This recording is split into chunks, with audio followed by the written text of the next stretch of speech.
Muito boa noite, sejam bem-vindos ao nosso circuito de debates, tá? E agora a gente está inaugurando um novo modelo e vim trazer para vocês, de uma maneira assim, falar mastigada não é muito próprio, mas de uma maneira assim, bem informal, bem informativa. Pronto, está aí a palavra. Bem informativa. O que a gente acha, o que esse grupo de experts acha que aconteceu de bom no DDW, na área da gente e áreas afins. Então, sejam muito bem-vindos. Eu passo a palavra agora para quem vai nos coordenar, que é o Fábio, Antônio Fábio e a Carla, e a partir daí eu me sento do lado para, na minha hora, falar o que a gente acha que aconteceu de bom nesse DDW. Fábio, com você. Obrigado, querido Galvão. Ainda bem que você fugiu desse furacão, está aqui hoje conosco, de longe, todos conectados, grandes amigos de toda a neurogastroenterologia brasileira, conectados com cirurgia, com gastroendoscopia. Então, estamos todos juntos, unidos. Muito obrigado por estar aqui. Esse projeto DDW é um projeto que a gente começou na pandemia e agora estamos ampliando cada vez mais e vamos expandir com cada momento especial de algum congresso que passa a agregar valor na vida de cada um. Então, nós vamos hoje trazer algumas pílulas para vocês, já lançados no canal da Motilidade, vão lá no canal do YouTube do NAFAD, na Apsen, no quintal da Apsen, e essa união Apsen na FAD fez com que a gente realmente pudesse cada vez mais proporcionar coisas impactantes para o dia a dia, para a prática e para que a gente possa fazer a diferença na vida de nossos pacientes, tá? Hoje estou aqui cercado de pessoas especiais, com o grande mestre, o nosso amigo Ricardo Barbucci, lá de São Paulo, a querida Maria do Carmo, essa amada de todo o Brasil, o nosso presidente, o grande presidente que realmente transformou a Sociedade Brasileira de Motilidade e agora está lançando junto com todo esse time o Fórum Neurogastro. Agora a gente vai falar mais tarde sobre ele. Estou aqui de um lado com o Bravin, com a Carla, que estão cada vez mais conosco, fazendo a diferença realmente nesse momento, tá? Sem mais delongas, queridos, eu gostaria de começar a provocação assim do querido Barbucci. Num dos tópicos seus, Barbucci, você trouxe para a gente algo realmente incrível, que foi a apresentação na AGA dos guidelines para síndrome do intestino irritável. E, baseado em constipação primeiro, o que você acha que a gente poderia ter de prática? O que se chamou a atenção nesse guideline, meu querido? Um forte abraço, boa noite. Uma boa noite a todos, muito obrigado pelo convite. É uma honra estar aqui entre expertos tão importantes aqui na gastroenterologia. E na AGA, realmente, eles apresentaram, então, os guidelines deles, que depois foram publicados, mas que, não, na verdade, são muito parecidos com os anteriores, né, que eles haviam publicado alguns anos antes. Eles revisaram, basicamente, o que tinha de evidência científica a respeito, e assim, o que eles colocaram de novidade foi realmente a indicação do uso, inicialmente nos quadros mais leves, somente de modificação dietética. No caso de constipação, o uso de fibras foi reforçado como tendo evidência de que de fato pode funcionar. Colocaram aí a evidência um pouco limitada, mas recomendaram nos casos mais leves, por exemplo, o uso de laxantes agora osmóticos, né? Os medicamentos que aliviam a dor, os antiespasmódicos, também foram colocados como indicados nos casos mais brandos. Apesar de eles terem poucos desses medicamentos por lá, eles indicam a utilização desses nos casos mais brandos. E nos casos mais graves, então, a recomendação era do uso de secretagogos, né? Eles falam bastante, principalmente, da linaclotida como secretagogo de maior evidência que podia ser usado para esse fim. Falam um pouquinho também da plecanatida, que a gente não tem aqui, comentam a lubiprostona. Desses daí, talvez é o que tenha um pouco menos de evidência, mas ambos não, os três têm uma vantagem a respeito, que é o fato deles também interferirem no controle da dor abdominal, eventualmente por modificarem a permeabilidade intestinal de maneira positiva. Falaram também do Tenaplanor, que foi lançado recentemente nos Estados Unidos. Essa é talvez a grande novidade, embora não tenha tanta evidência quanto os outros. Não sei se eu estou me esquecendo de algum. Você lembra de algum mais aí do que eles comentam lá? Falam da prucaloprida, né? Dos Isso. HT4, embora ressaltando o efeito analgésico limitado que a prucaloprida tem. Então, o uso isolado da prucaloprida não teria tanto sentido, mas sempre associado com algum remédio para corrigir a dor abdominal. Tentando ressuscitar o tegaceroide. E o retorno do tegazeroide, outrora esquecido, mas um medicamento assim que a gente já conhecia na nossa prática clínica aqui no Brasil, bastante interessante para ser usado para essa indicação. Tem um efeito analgésico visceral interessante, o que faz então até com que esse medicamento agora seja utilizado também para dispepsia funcional e até pirose funcional. Existe evidência que possa ser usado com relativo sucesso. Ou seja, temos aí várias opções, né? Não mencionam aqui probióticos, isso é interessante, né? Apenas colocam como estratégias assim promissoras, né? Mas não recomendo nenhuma cepa específica para ser utilizado para esse fim. E no caso da constipação, eles contraindicam, então, o uso de tricíclicos, né? É óbvio, os antidepressivos. Então, nenhuma grande novidade, a não ser a ansiedade que a gente tem para a chegada desses medicamentos disponíveis nos Estados Unidos, que a gente não tem aqui com a gente. Especialmente a plecanatida e o tenofovir, né? A linaclotida e o tenofovir.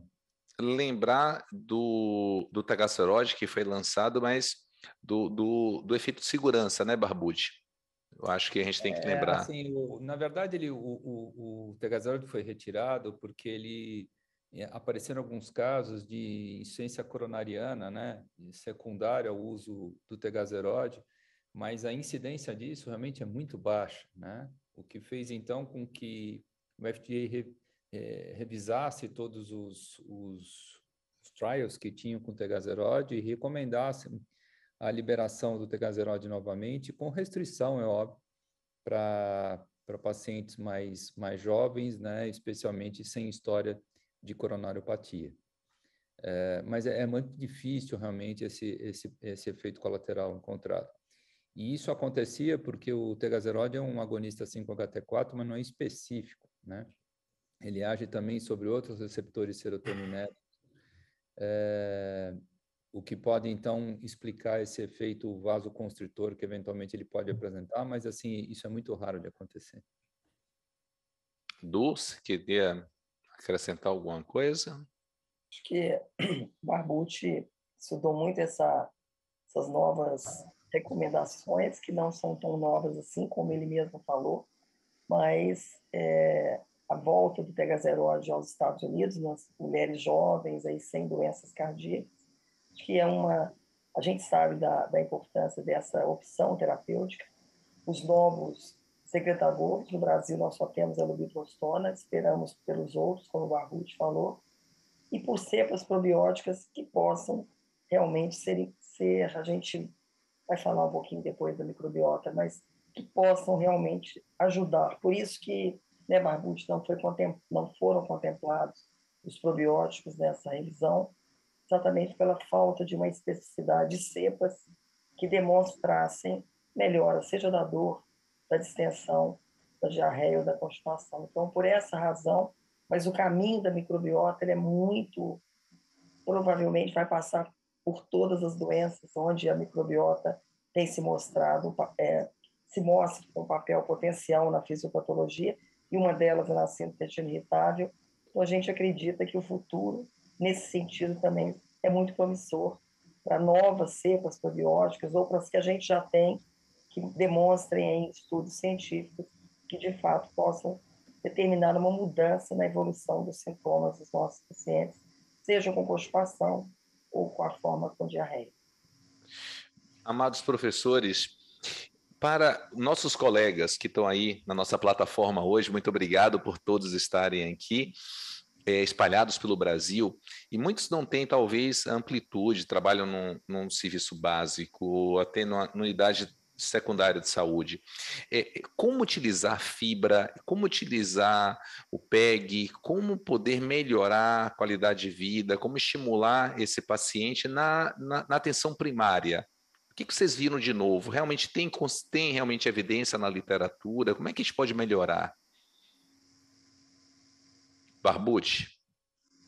Veja bem, para constipação tem muita evidência assim de que as fibras trazem algum benefício, né? E esse benefício os trabalhos duplo cego, randomizados, prospectivos, placebo controlados com fibra realmente são escassos, né? Tanto é que a evidência que a AGA coloca para a utilização de fibras não é uma evidência muito robusta, né?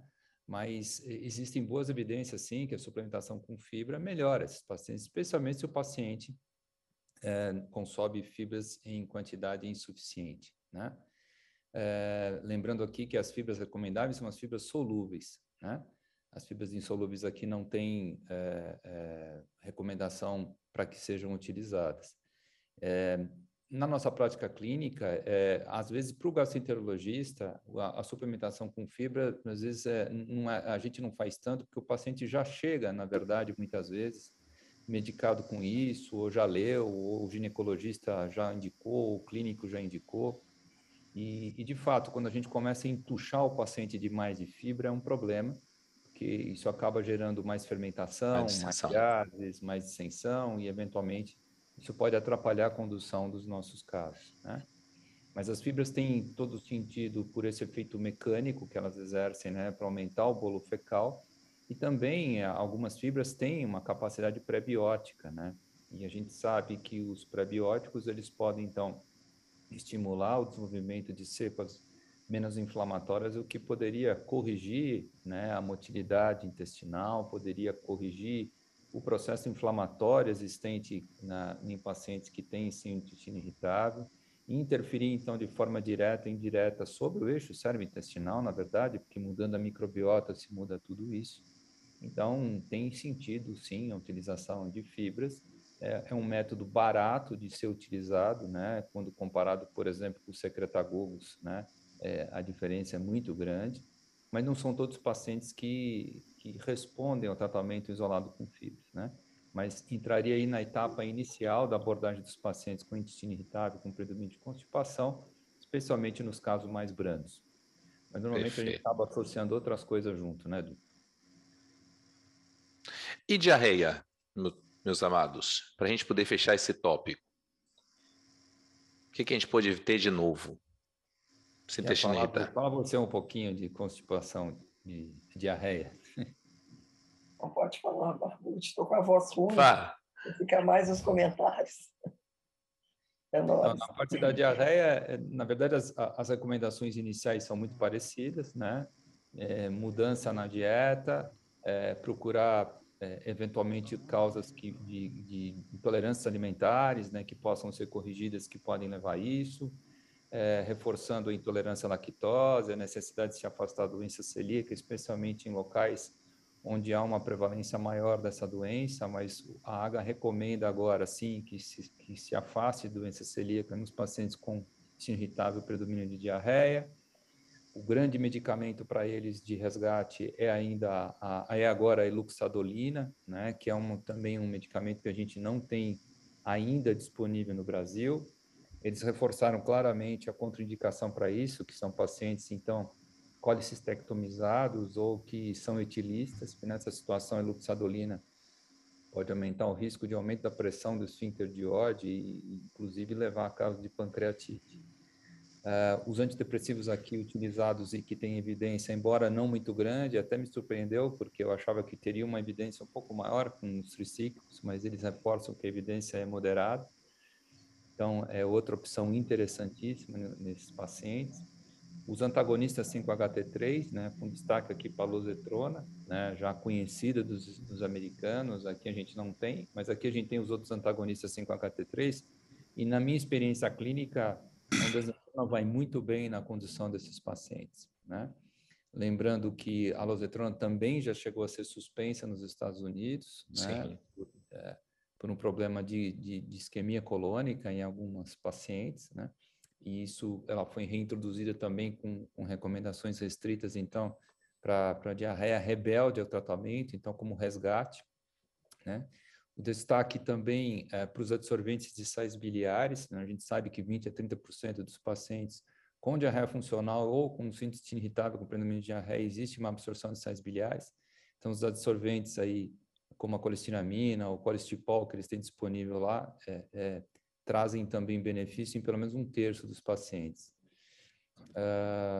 Antiespasmódico, Barbucci, como a gente usar? O antiespasmódico, normalmente a gente, e o AGA recomenda o uso de antiespasmódicos naqueles pacientes com intestino irritável mais brando, mais leve, né? De forma isolada. Eles praticamente não têm antiespasmódicos nos Estados Unidos. Aqui a nossa disponibilidade de antiespasmódico é maior do que de lá. E cada um vai ter uma ação um pouco diferente, mas basicamente o que a gente visa aqui é diminuir o desconforto e a dor, que faz parte do diagnóstico do intestino irritável. Então, o controle da dor é essencial para que o paciente melhore a qualidade de vida. Não basta no intestino irritável a gente corrigir simplesmente o ritmo intestinal, né? O controle da dor é essencial. Nos casos mais brandos, eventualmente, os antiespasmódicos de forma isolada podem funcionar muito bem e podem ser utilizados em conjunto com outros medicamentos, sem qualquer problema, para otimizar o resultado que a gente necessitaria nos casos mais graves. Mas a AGA recomenda o antiespasmódico como uma abordagem farmacológica inicial nos casos mais brandos em todos os pacientes com intestino irritável. E a microbiota, meninos? E a microbiota? Como abordar nesses casos? Du vai falar de microbiota mais tarde, quer falar? Um pontinho só, Du, só para não forçar sua voz agora ainda.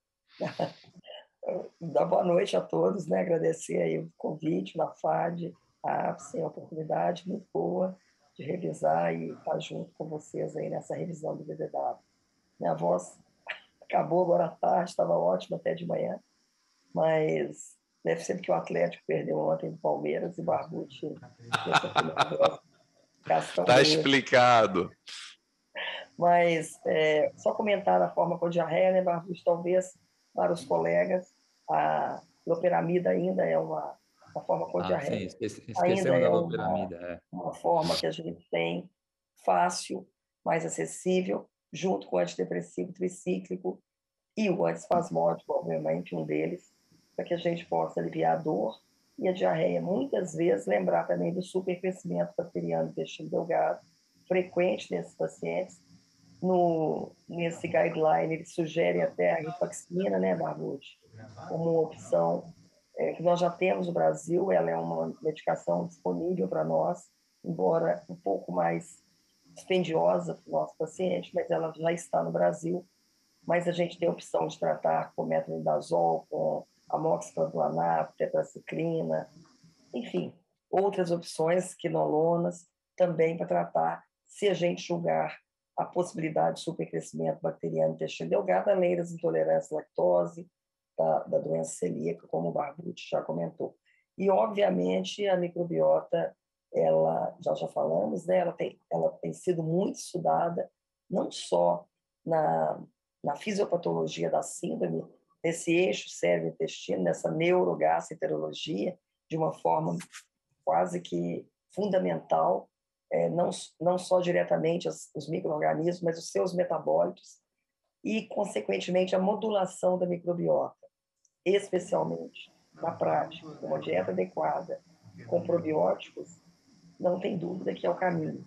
E esse caminho ainda não está, como, por exemplo, colocado no guideline, não só de intestino irritável, mas de outras tantas doenças, exatamente porque se hoje as pesquisas buscam por cepas específicas para cada uma dessas condições que a gente hoje sabe da participação da microbiota intestinal. Então, a microbiota é importante, podemos usar, temos no mercado brasileiro vários probióticos que demonstraram efeito favorável na melhora do desconforto, da dor, da flatulência, associações probióticas já disponíveis, podemos utilizar.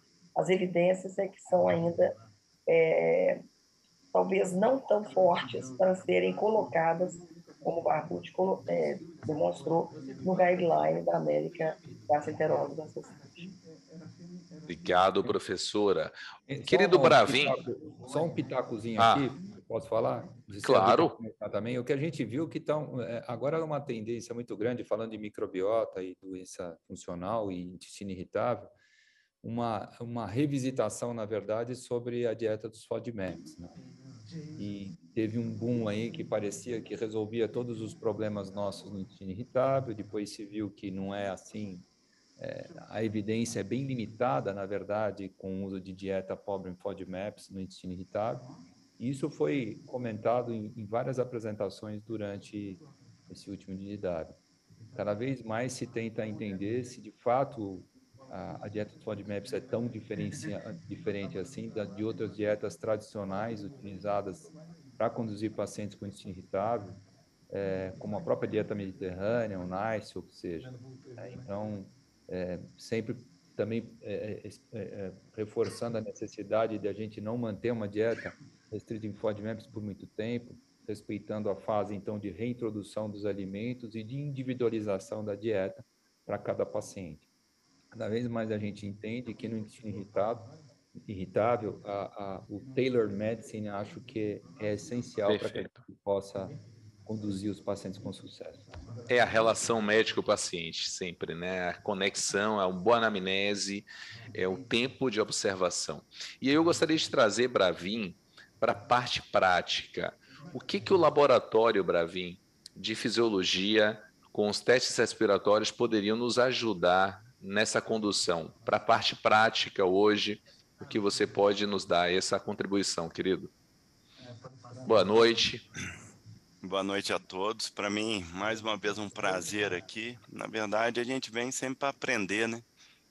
E força a gente a estar atento a detalhes. Isso aí é muito importante. Obrigado, Fábio e Carla, o convite.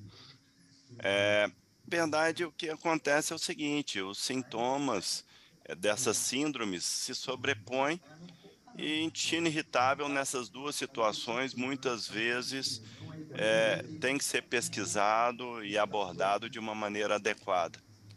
Apesar do teste respiratório ter um valor limitado, eu acho que quando a gente tem um teste positivo nessas duas situações, a gente trata de uma maneira mais racional, com uma possibilidade maior de resposta terapêutica ao uso da rifaximina, especialmente na diarreia, outros antibióticos aí, quando você tem o predomínio de constipação. E eu acho que sempre faz parte do amamentário hoje do gastroenterologista, o teste respiratório, na abordagem desses pacientes. Inclusive, eu gostaria até de aproveitar, na condição de moderador, Fábio, fazer uma pergunta para os nossos dois mestres. Na prática, eu nunca achei isso na literatura, mas os doutores já viram, assim, melhora da frequência evacuatória no paciente, por exemplo, com intestino irritável, com predomínio de constipação, quando se trata o supercrescimento documentado pelo teste respiratório. Vocês já viram isso? Como é que é a prática de vocês? Se essa condição vocês já observaram? Eu gostaria eu tenho essa dúvida. Como é que vocês veem isso?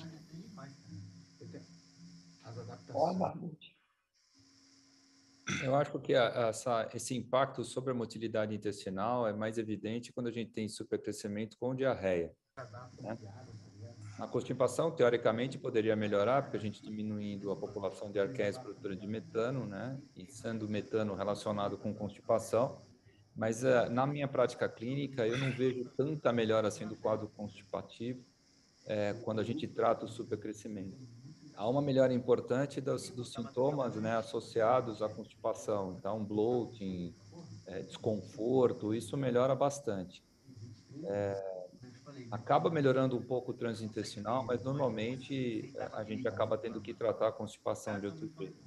Lembrando que a constipação na síndrome irritável e mesmo na constipação funcional não necessariamente é secundária só à alteração da microbiota. A gente esquece de avaliar, inclusive, por exemplo, distúrbios dissinérgicos que podem vir associados a esses pacientes. E às vezes a gente corrige a microbiota produtora de metano, mas tem outros fatores envolvidos. Na minha opinião, na minha prática clínica, é isso que eu vejo. Não sei se a Adu tem uma experiência diferente. Eu tenho a mesma impressão e experiência, Maurício, onde a gente, tanto que eu peço sempre a você muitos exames, e geralmente são pacientes com diarreia ou até constipados, mas que têm um outro sintoma associado, especialmente gases, distensão, bloating. Raras vezes eu até peço em paciente constipado mais refratário, é citado a presença de supercrescimento nesses casos, mas a minha experiência de resposta é inferior às formas com diarreia e a melhora da distensão. Então, até a experiência que eu tenho com diarreia é muito maior que constipação. Então, isso faz com que eu tenha mais, tenha mais confiança de estar tratando o paciente com supercrescimento, que ele vai melhorar ou pela distensão ou pela diarreia, e menos que ele vai melhorar tanto a constipação só com o tratamento do supercrescimento. Mas é exatamente pelo número de pacientes que a gente tem com testes respiratórios realizados com essas queixas. Sim. Eu gostaria de fazer uma outra pergunta a respeito do uso da colestiramina. A gente sabe da dificuldade que a gente tem no mercado. Muitas vezes eu utilizo no paciente com diarreia crônica ou intestino irritável como prova terapêutica, como disse o professor Barbucci, 20% a 30%, alguns trabalhos até mais, inclui a má absorção do ácido biliar, né, no conjunto aí de manifestações aí, facilitando essa diarreia. E como é que vocês utilizam na prática essa medicação, sabendo que a gente tem que ser um pouco econômico na hora de prescrever, pela dificuldade do paciente acessar essa medicação hoje no nosso meio? Eu uso, assim, 1 a 2 envelopes por dia, depende da resposta do paciente, e eventualmente a gente tenta titular um pouquinho menos, usar até menos, metade do envelope, etc., de acordo Sim. com a resposta. Mas a dose é sempre a mesma. A gente tem, às vezes, alguma dificuldade de encontrar, às vezes falta um pouquinho, mas eu não tenho tido dificuldade, não, de ter achar pacientes isso. utilizando isso, né? Isso tem um Eu, por um aspecto meio acaso, também para tomar, mas os pacientes, eles aderem bem ao tratamento. eu tenho alguns pacientes que usam por demanda, justamente pela dificuldade. Eu tenho pacientes que respondem de forma objetiva até meio envelope por dia, dependendo da Fabuloso. situação, bem interessante. Eu gostaria de mais uma dúvida, professores, dando um passinho atrás. Pacientes refratários com intestino irritável, constipação, com lúpus prostona, existe sentido a associação nos casos de resposta parcial, a utilização de fibras ou de outros agentes associados a essa droga? Isso na prática, eu não acho isso na literatura, isso passa pelo como se faz. Na verdade, Maurício, com certeza que sim. A professora Lin Chang, inclusive, na sua apresentação, não no DDW, esse último, mas muito recentemente ela fez uma apresentação numa live internacional falando de intestino irritável, e ela foi uma das, né, Barbucci, uma das autoras aí do guideline da AGA, e ela dizia exatamente isso, que muitos pacientes terão que associar, fazer associações, que são mecanismos de ação que não são impeditivos. Então, o secretagogo, como você citou, a lubiprostona, pode ser associado, por exemplo, até um procinético, que é a procaloprida. Poderia. Claro que o custo disso é muito alto. Então, acho que o bom senso a gente tem sempre que... Mas pode ser associado a um polietileno, e as fibras eu sempre associo. Maurício, Sim. estéticas ou não, mas a não ser que haja muita distensão, que o paciente tenha intestino irritável, mas nas formas com constipação, principalmente, eu associo fibra dentro do limite do paciente para distensão, e se eu for usar lubiprostona, eu uso sempre com fibras. Eventualmente com osmótico, eventualmente eu tenho, acho que 2 casos com a propaloprida, mas o custo disso também tem que ser pesado. Lembrando, o Barbucci já salientou, a procaloprida não melhora a dor, então não pode ser uma droga única no tratamento da síndrome do intestino irritável, e os secretagogos, como a lubiprostona, pelo menos em teoria, podem. Não, nem todos os pacientes vão sentir melhora de todos os seus sintomas, mas os secretagogos, eles podem melhorar a dor e a constipação e até a distensão. Então, poderia ser uma monoterapia. A maior evidência, como o Barbucci disse, foi com a linacotida, que nós não temos no Brasil. Temos a lubiprostona e eles têm também o tenapanor, que também não chegou para nós. Então, hoje a experiência nos Estados Unidos, por exemplo, é muito grande. A lubiprostona foi aprovada lá em 2011, ou seja, há 11 anos eles têm a experiência clínica desses medicamentos, da lubiprostona e logo depois os outros. Então, a experiência deles, quando a gente cita muitos americanos aqui, particularmente falando do DDW, que é um evento americano, norte-americano, a gente tem que salientar a experiência deles com essas medicações há muitos anos, que consideram de uma evidência científica muito boa e com uma forte recomendação, especialmente com o Tegazerote, que tinha essa evidência, e os secretagogos como um todo, e a linacotida particularmente, como que mostrou mais evidências nos estudos clínicos. Eu tenho uma experiência clínica muito boa com a utilização de PEG, como a gente já tinha visto, e fibra sintética, em alguns casos, quando tem uma grande distensão, mas eu acredito que é uma droga para ser associada mesmo, Du.